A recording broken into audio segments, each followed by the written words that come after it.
এই মুহূর্তে এবার আমরা আপনাদের সামনে তুলে ধরবো যে কোন কেন্দ্রে কত কেন্দ্রীয় বাহিনী মোতায়েন করা হয়েছে। আপনারা জানেন ইতিমধ্যেই যে রাজ্যে কিন্তু অবশ্যই কেন্দ্রীয় বাহিনীর দিকে অবশ্যই জোর দেওয়া হয়েছে এবং যেমনটা খবর রয়েছে প্রত্যেকটি যে কেন্দ্র রয়েছে অর্থাৎ আজ 8টি কেন্দ্র রয়েছে লোকসভা নির্বাচন এবং অবশ্যই 7টা থেকে কিন্তু সেই ভোট গ্রহণ প্রক্রিয়া শুরু হবে এবং আপনারা দেখতে পাচ্ছেন যে ছবি 8টি লোকসভা কেন্দ্রে 578 কোম্পানি কেন্দ্রীয় বাহিনী, প্রতিটি ভোট কেন্দ্রে কেন্দ্রীয় বাহিনী থাকবে। অবশ্যই যেমনটা নির্বাচন কমিশন জানিয়েছিল, স্পর্শকাতর এলাকায় কুইক রেসপন্স টিমও কিন্তু থাকবে একই সঙ্গে এবং তার পাশাপাশি আমরা দেখে এসেছি প্রত্যেকটি যে লোকসভা কেন্দ্রতে ভোট হয়েছে প্রথম, দ্বিতীয় এবং তৃতীয় দফায়, সেখানেও কিন্তু যথেষ্ট নজরদারি ছিল কমিশনের। আপনাদের জানিয়ে রাখি কোথায় কত বাহিনী: বর্ধমান দুর্গাপুর 88, বীরভূম 131টি, কৃষ্ণনগর 81টি, মুর্শিদাবাদ 73, বর্ধমান পূর্ব 152 এবং রানাঘাট 54। অর্থাৎ বোঝাই যাচ্ছে যে বর্ধমান পূর্ব যে কেন্দ্রটি রয়েছে সেখানে কিন্তু সব থেকে বেশি কেন্দ্রীয় বাহিনী মোতায়েন করা হয়েছে।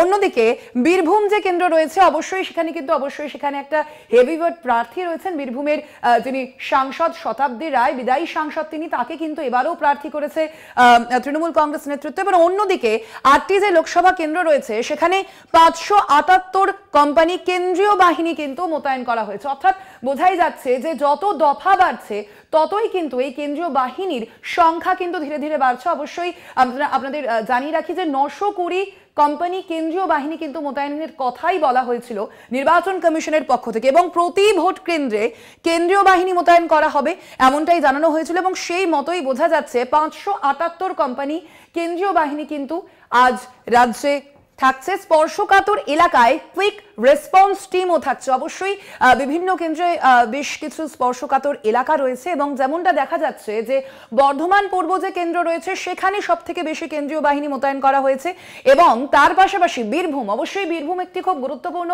কেন্দ্র, সেই কেন্দ্রেও কিন্তু যথেষ্ট বেশি কেন্দ্রীয় বাহিনী মোতায়েন করা হয়েছে। কুইক রেসপন্স টিমে কিন্তু জিপিএস সিস্টেম থাকছে। কুইক রেসপন্স টিমের উপর নজরদারি করছে কমিশন।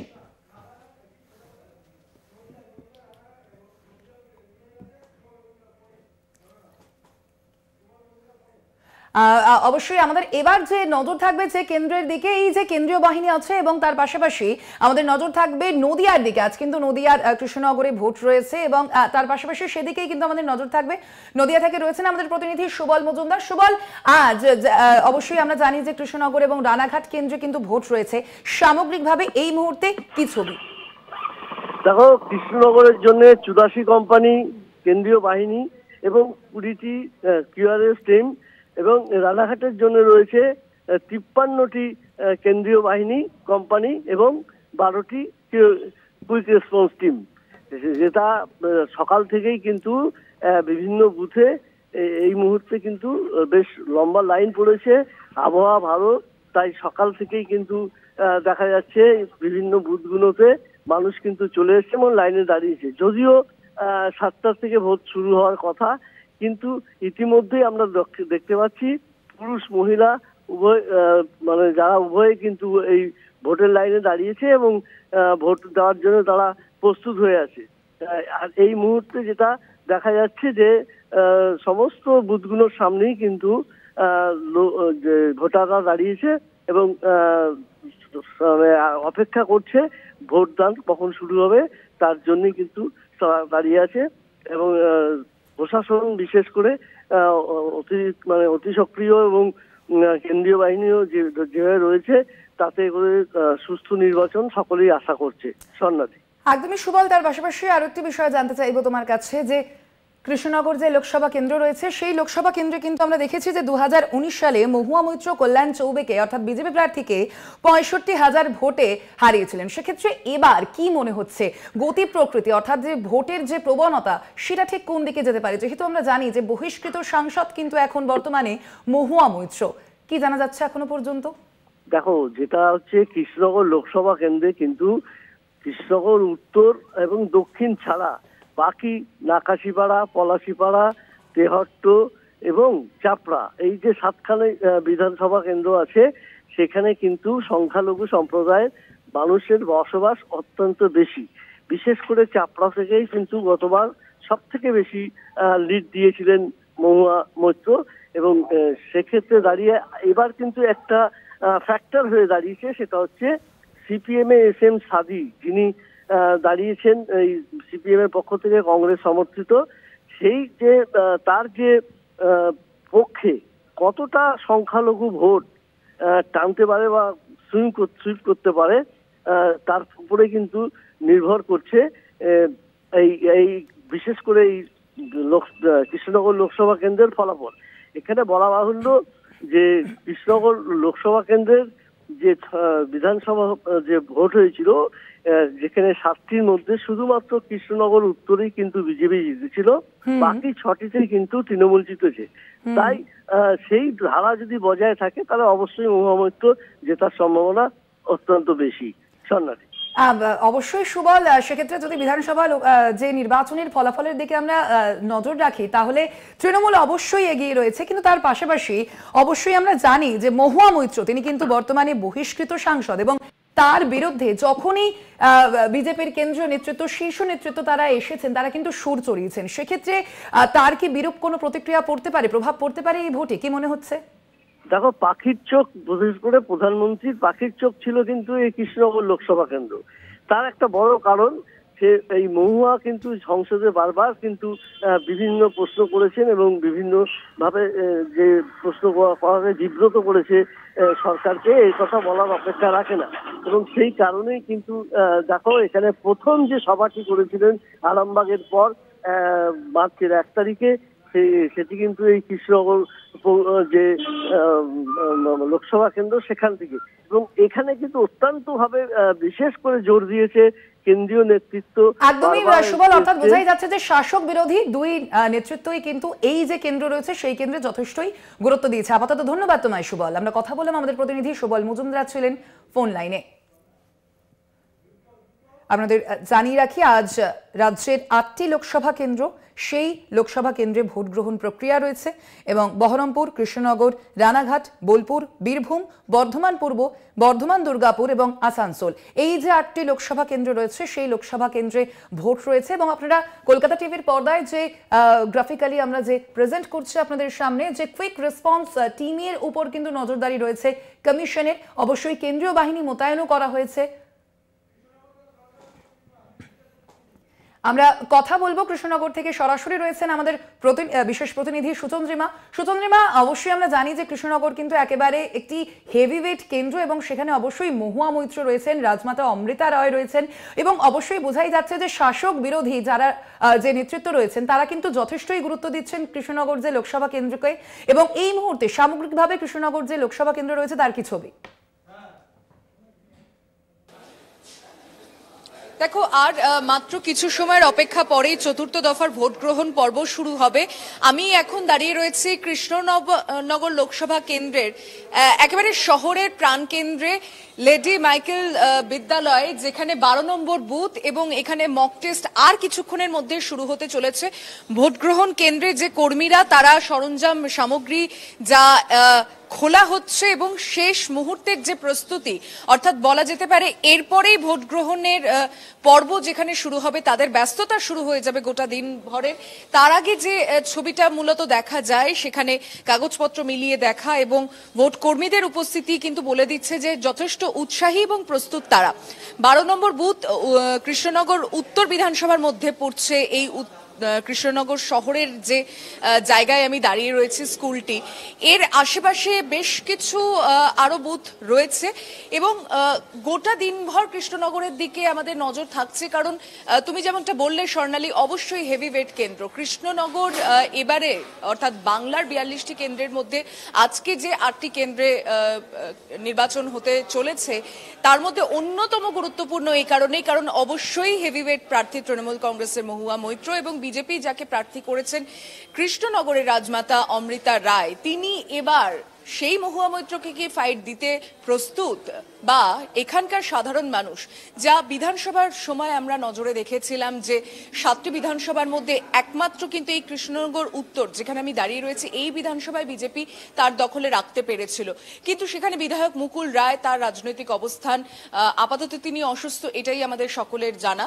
কিন্তু গোটা এলাকা জুড়ে, অর্থাৎ বিধানসভা 7টি যে পর্ব এবং সেখানে মহুয়া মৈত্রের আবারও দল তার উপর বিশ্বাস রাখা, সেই কেন্দ্র থেকে তাকে প্রার্থী করা। প্রেস্টিজ ফাইটের থেকেও বড় হচ্ছে বিজেপির এখানে মান রক্ষার লড়াই। কারণ অমৃতা রায়কে প্রার্থীপদ ঘোষণা করার পর খোদ প্রধানমন্ত্রী ফোন করে সাধুবাদ জানিয়েছিলেন এবং উৎসাহী বিজেপি প্রার্থী তিনিও কিন্তু বলেছিলেন যে কৃষ্ণনগরের মানুষ, অন্তত যারা সনাতন ধর্মে বিশ্বাস করেন, তারা কিন্তু বিজেপিকে নিয়ে আসতে চায়। এই জমি পুনরুদ্ধার করতে তারা সক্ষম হবে কিনা সেটা কিন্তু তার কাছে একটা বড় চ্যালেঞ্জ। তাই দিনভর কৃষ্ণনগরের বিভিন্ন জায়গায় আমরা ঘুরতে চলেছি এবং সেখানকার প্রত্যেকটা মুহূর্তের আপডেট আপনাদের সামনে আমরা নিয়ে আসব। আপাতত এই বুথের ছবি যা বলছে যে ব্যস্ততা রয়েছে এবং কিছু সময়ের মধ্যেই এখানে মক টেস্ট শুরু হবে। বাহিনীর উপস্থিতি রয়েছে এবং বাহিনী যেরকম 81 কোম্পানি কেন্দ্রীয় বাহিনী কৃষ্ণনগরে মোতায়েন, বাহিনীর উপস্থিতি, বাইরে রাজ্য পুলিশের উপস্থিতি, গোটা দিকটাই কিন্তু ব্যবস্থাপনা স্কুলের ভেতরে করা হয়েছে, যেখানে ভোটারদের কোনো রকম অসুবিধে না হয় এবং সুশৃঙ্খলভাবে তারা এসে যাতে ভোট দান করতে পারেন। উৎসাহী মানুষজনকে উৎসাহ দেওয়ার জন্য বেশ কিছু মডেল বুথেরও আয়োজন করা হয়েছে নির্বাচন কমিশনের তরফে। তাই কিছু সময়ের অপেক্ষা, ঘড়িতে আর কিছু সময় পরে কিন্তু চতুর্থ দফায় নির্বাচন শুরু হতে চলেছে আজ দেশের। একদমই সুচন্দ্রিমা, অবশ্যই আমাদের এই কৃষ্ণনগর যে লোকসভা কেন্দ্র রয়েছে সেই লোকসভা কেন্দ্রের দিকে নজর থাকবে। আপাতত ধন্যবাদ তোমায় সুচন্দ্রিমা। আপনাদের জানিয়ে রাখি, আজ কিন্তু রাজ্যের যে 8টি কেন্দ্র রয়েছে সেই 8টি কেন্দ্রে রয়েছে আজ ভোট গ্রহণ এবং একই সঙ্গে কৃষ্ণনগরের পাশাপাশি কিন্তু আমাদের এই মুহূর্তে এবার নজর থাকবে আসানসোলের দিকে। আসানসোল থেকে রয়েছেন আমাদের প্রতিনিধি সরাসরি ইন্দ্রাণী। আসানসোল লোকসভা কেন্দ্র কিন্তু যথেষ্টই গুরুত্বপূর্ণ লোকসভা কেন্দ্র, যে আজ 8টি লোকসভা কেন্দ্রে ভোট গ্রহণ রয়েছে তার মধ্যে, এবং এই মুহূর্তে আসানসোল যে লোকসভা কেন্দ্র রয়েছে তার সামগ্রিক ছবিটা ঠিক কি, তুমি ঠিক কোথায় দাঁড়িয়ে রয়েছো? দেখো স্বর্ণালী, এই মুহূর্তে আমি দাঁড়িয়ে রয়েছি বার্নপুর গার্লস হাই স্কুলে যে বুথের সামনে। সেখানে কিন্তু দেখা যাচ্ছে যে ইতিমধ্যেই মক পোলিং শুরু হয়ে গেছে। তবে এরপরে যখন ভোট গ্রহণ শুরু হবে তখন কিন্তু আমরা ভোটারদের আস্তে আস্তে দেখতে পাবো এবং যত বেলা বাড়বে তত কিন্তু সেই ভোটারদের সংখ্যাটাও বাড়বে। এবং আমরা জানি যে গরম এড়িয়ে চলার জন্য অনেকেই কিন্তু সকাল সকাল ভোট দেওয়া প্রেফার করেন, তাই অনেকেই বুথে চলে আসেন এবং তারা তাদের ভোটাধিকার প্রয়োগ করে চান। কিন্তু এখনো পর্যন্ত বুথের সামনে সেরকম কাউকে দেখা যাচ্ছে না, কারণ মক পোলিং ইতিমধ্যে শুরু হয়েছে। যত বেলা বাড়বে সেই চিত্রটাও কিন্তু বদলাতে শুরু করবে। যদি আমরা নিরাপত্তার দিকে নজর দিই, সেখানে কিন্তু প্রায় 5,500 বলা যেতে পারে যে রাজ্য পুলিশ মোতায়েন রয়েছে এবং 88 কোম্পানি কেন্দ্রীয় বাহিনী মোতায়েন করা হয়েছে যাতে কোনো রকমের অপ্রীতিকর ঘটনা না ঘটে। 1901টি এখানে বুথ রয়েছে যেখান থেকে কিন্তু ভোট গ্রহণ চলবে। সকাল সকাল ভোটারদের দেখা যাবে সেই আশা নিয়েই কিন্তু এই ভোট গ্রহণ প্রক্রিয়া। এবং আসানসোল একটি যথেষ্ট গুরুত্বপূর্ণ কেন্দ্র রাজনৈতিক দিক থেকেও, কারণ একটা যেরকম তৃণমূলের কাছে এটা লড়াই, বিজেপির কাছেও কিন্তু চ্যালেঞ্জ এবং প্রেস্টিজের লড়াই, এবং নিজেদের ভোট ফিরে পেতে মরিয়া রয়েছে বাম সিপিএমও। সেক্ষেত্রে কিন্তু আসানসোল যথেষ্ট গুরুত্বপূর্ণ এবং যাতে কোনো রকমের অপ্রীতিকর ঘটনা না ঘটে সেদিকে কিন্তু বিশেষভাবে নজর দেওয়া হচ্ছে পুলিশ প্রশাসন এবং কেন্দ্রীয় বাহিনীর পক্ষ থেকে। কেন্দ্রীয় বাহিনী জওয়ানদের আমরা ইতিমধ্যে দেখতে পাচ্ছি এবং তাদের আনাগোনা শুরু হয়েছে সকাল থেকে। গতকাল থেকেই আমরা সেই রুট মার্চ দেখেছি বিভিন্ন জায়গায়, যাতে কোনো অশান্তিকর পরিবেশ তৈরি না হয় সেদিকেও কিন্তু বিশেষভাবে নজর দেওয়া হচ্ছে। এবং যেটা আশা করা হচ্ছে নির্বাচন কমিশনের পক্ষ থেকে, যে ভোটাররা আসবেন এবং তাদের ভোটাধিকার প্রয়োগ করবেন সকাল সকাল। তবে এখনো পর্যন্ত কিন্তু সেভাবে ভোটারদের দেখা না মিললেও তবে বেলা বাড়ার সঙ্গে সঙ্গে চিত্রটা অনেকটাই আলাদা হতে পারে। যেখানে আসানসোলের কথা যদি আমরা বলি, তাহলে আসানসোল যে একটা গুরুত্বপূর্ণ, সেটা বিভিন্ন রাজনৈতিক যারা প্রতিনিধি তাদের মুখ থেকে কিন্তু শোনা গিয়েছে। যতবার এখানে প্রচারে এসেছেন অমিত শাহ, তিনি কিন্তু বলে গিয়েছেন যে আসানসোল আসন পুনরুদ্ধার করতে হবে। অর্থাৎ যে বাবুল সুপ্রিয় 2019-এ এই আসন থেকে জিতেছিলেন, তারপর উপনির্বাচনে শত্রুঘ্ন সিনহা তিনি কিন্তু বিপুল মার্জিন নিয়ে জয়লাভ করেন। তারপরে যেটা দেখা যায় যে বিজেপি একেবারে মরিয়া হয়ে ওঠে যে এই আসানসোল আসনকে পুনরুদ্ধার করতে হবে। অমিত শাহ যখন এসেছেন তিনি কথা বলে গেছেন এবং তৃণমূলের পক্ষ থেকে অভিষেক বন্দ্যোপাধ্যায় যখন শত্রুঘ্ন সিনহার প্রচারে এসেছিলেন, তিনিও কিন্তু বলেছিলেন যে আসানসোলের গুরুত্ব কতটা সেটা কিন্তু বুঝিয়ে দিয়ে গিয়েছে প্রত্যেক রাজনৈতিক দলের প্রতিনিধি। এবার দেখার যে আসানসোল অর্থাৎ শিল্পাঞ্চল শহর সেটা কি কিছু সারপ্রাইজ দিতে চলেছে রাজনৈতিক মহলকে? কি হতে চলেছে সেটা অবশ্যই 4 তারিখ জানা যাবে। তবে আজকে এই নির্বাচনের দিকে আমাদের নজর রয়েছে এবং নির্বাচনের যে আপডেট স্বর্ণালী সেটা কিন্তু আমরা দিতে থাকবো।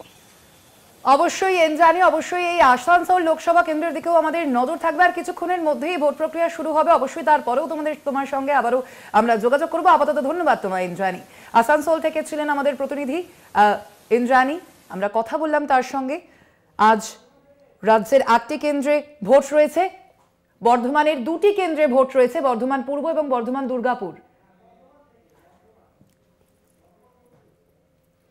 এবং সেদিকে অবশ্যই আমাদের নজর রয়েছে। বর্ধমানের যে 2টি কেন্দ্রে ভোট রয়েছে, অন্যদিকে বর্ধমান দুর্গাপুর কেন্দ্রে কিন্তু আজ ভোট রয়েছে আপনারা জানেন, এবং সেখান থেকে সরাসরি রয়েছেন আমাদের আরো এক প্রতিনিধি শাশ্বতী রায়। শাশ্বতী, বর্ধমান দুর্গাপুর যেই কেন্দ্র কিন্তু বরাবর আমরা দেখেছি লোকসভা নির্বাচনে যখন থেকে দিলীপ ঘোষের নাম ঘোষণা করা হয়েছে প্রার্থী তালিকায়, তারপর থেকে বারে বারে কিন্তু এই যে কেন্দ্রটি রয়েছে তার কিন্তু নাম উচ্চারিত হয়েছে। অবশ্যই এই কেন্দ্রটি গুরুত্বপূর্ণ। এই মুহূর্তে তুমি কোথায় দাঁড়িয়ে রয়েছো, সেই কেন্দ্রের কি ছবি? একেবারে স্বর্ণালী, আমি এই মুহূর্তে রয়েছি বর্ধমান দুর্গাপুরের দক্ষিণ বর্ধমান বিধানসভার 70 এবং 71 নম্বর বুথ, যেটি বর্ধমান রেলওয়ে বালিকা বিদ্যাপীঠের একটি কেন্দ্র, এবং সেখানে ইতিমধ্যেই মক পোলিং এর যে প্রক্রিয়া সেই প্রক্রিয়া চলছে, এবং প্রিসাইডিং অফিসারের নেতৃত্বে এখানে যারা এজেন্ট রয়েছেন প্রত্যেকটি দলের, তাদের উপস্থিতিতে মক পোলিং প্রক্রিয়া চলছে। একেবারেই প্রস্তুতির ছবি, কারণ এখনো হাতে প্রায় 35 মিনিট মতন সময় বাকি রয়েছে। ইতিমধ্যেই বুথের বাইরে কিন্তু মানুষের ভিড় শুরু হতে দেখা যাচ্ছে। তবে এখনো পর্যন্ত যেহেতু মক পোলিং প্রক্রিয়া চলছে, যার জন্য একেবারে ভোট কেন্দ্রের বাইরে পর্যন্ত মানুষজনকে লাইন করতে দেওয়া হয়নি। সেক্ষেত্রে এখনো পর্যন্ত যে মেইন দরজা সেটিকে খুলে রাখা হয়নি, তবে সম্পূর্ণভাবে নিরাপত্তায় মুড়ে রাখা হয়েছে। যেখানে তুমি দেখতে পাচ্ছ সিআরপিএফ থেকে শুরু করে রাজ্য পুলিশ সকলেই মজুত রয়েছে। অর্থাৎ বলা যায় যে কড়া নিরাপত্তাতে প্রত্যেকটি ভোট গ্রহণ কেন্দ্রকে ঘিরে রাখা হয়েছে। সেক্ষেত্রে এই স্কুলের মধ্যে 2খানা কেন্দ্র, 70 এবং 71 নম্বর। তবে যেমনটা ছবি সকাল থেকেই প্রত্যেকটি জায়গায় দেখা যাচ্ছে বর্ধমান দুর্গাপুরের, যে মানুষজন কিন্তু সকাল থেকেই ভোট কেন্দ্রমুখী, কারণ বেলা বাড়ার সঙ্গে সঙ্গে যাতে গরমে কষ্ট না হয় তার জন্য কিন্তু সকাল থেকেই অনেকে এসে উপস্থিত। এবং বাইরের ছবিটা আমি একবার দেখানোর চেষ্টা করব। তবে সব থেকে বড় বিষয় যে এই বর্ধমান দুর্গাপুরের প্রায় 2039টি যে ভোট গ্রহণ কেন্দ্র রয়েছে, সেই ভোট গ্রহণ কেন্দ্রে প্রত্যেক জায়গায় কিন্তু সিআরপিএফ বা কেন্দ্রীয় বাহিনী মজুদ রয়েছে। এছাড়াও রাজ্য পুলিশের বাহিনীও কিন্তু বাইরে মজুদ রয়েছে। ইতিমধ্যে বাইরে মহিলাদের লাইন কিন্তু চোখে পড়ার মতন। সেক্ষেত্রে আমি বাইরের যে ছবিটা সেটা দেখাবো, এবং সেখানে তুমি দেখতে পাবে যে ভোটাররা কিন্তু সকাল থেকেই ভোট কেন্দ্রমুখী, এবং মহিলাদের যথেষ্ট মাত্রায় ভিড় সকাল থেকেই চোখে পড়ছে। সকাল সকাল আসার কারণ কি? যাতে রোদ না হয় বা বাড়ির কাজ করা সম্ভব। বাড়ির কাজ করা সম্ভব, রোদও হয়ে যায়, তো ওই রোদের মধ্যে দাঁড়ানো একটু কষ্ট, ওর জন্যই আর কি চলে আসা।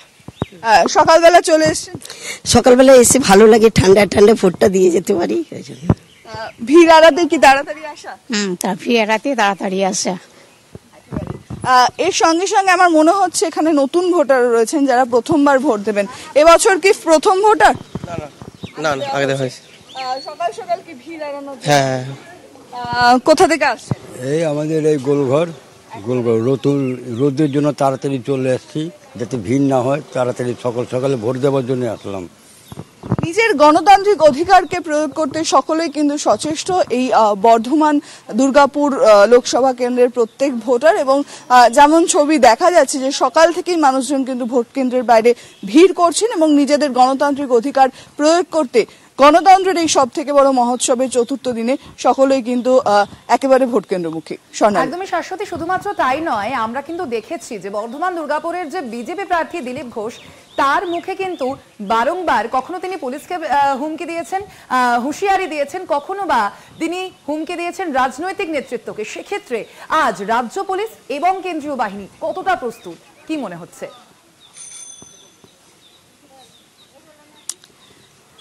দেখো এই যে লোকসভা কেন্দ্র সেখানে প্রায় 27টি কিউআরটি টিম রাখা হয়েছে, তার সঙ্গে সঙ্গে রাজ্য পুলিশ এবং কেন্দ্রীয় বাহিনীও মজুদ রয়েছে প্রত্যেকটি বুথ কেন্দ্রে। এবং সব থেকে বড় বিষয় যে এই লোকসভা কেন্দ্রের অন্যতম প্রার্থী দিলীপ ঘোষ, তার উপরেও আমাদের নজর থাকবে এবং আমরা সঙ্গে থাকবো তার, কারণ প্রত্যেকবার ভোটে যে ছবি তার দেখতে পাওয়া যায় সেই ছবি এবছর ধরা পড়ে কিনা, বা এই ভোট গ্রহণ কেন্দ্র থেকে বা এই লোকসভা কেন্দ্র থেকে তার কি প্রতিচ্ছবি থাকে সেদিকেও নজর থাকবে। সঙ্গে তৃণমূল কংগ্রেস প্রার্থী কীর্তি আজাদ তিনি কিভাবে এই সম্পূর্ণ ভোট গ্রহণ প্রক্রিয়াকে অংশগ্রহণ করছেন বা তার প্রত্যেকটি ভোট গ্রহণ কেন্দ্র যাওয়া সেই সমস্ত ছবি আমরা তুলে ধরবো।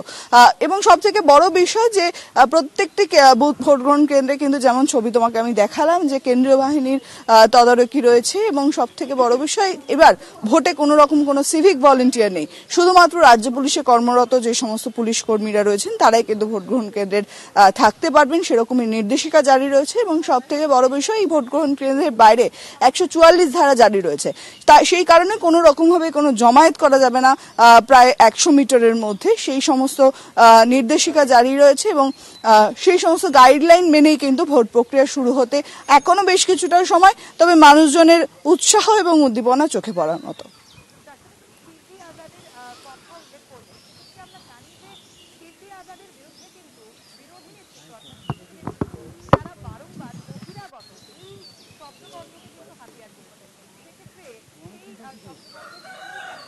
কতটা ঝড় তুলতে পারবেন আজকে কীর্তি?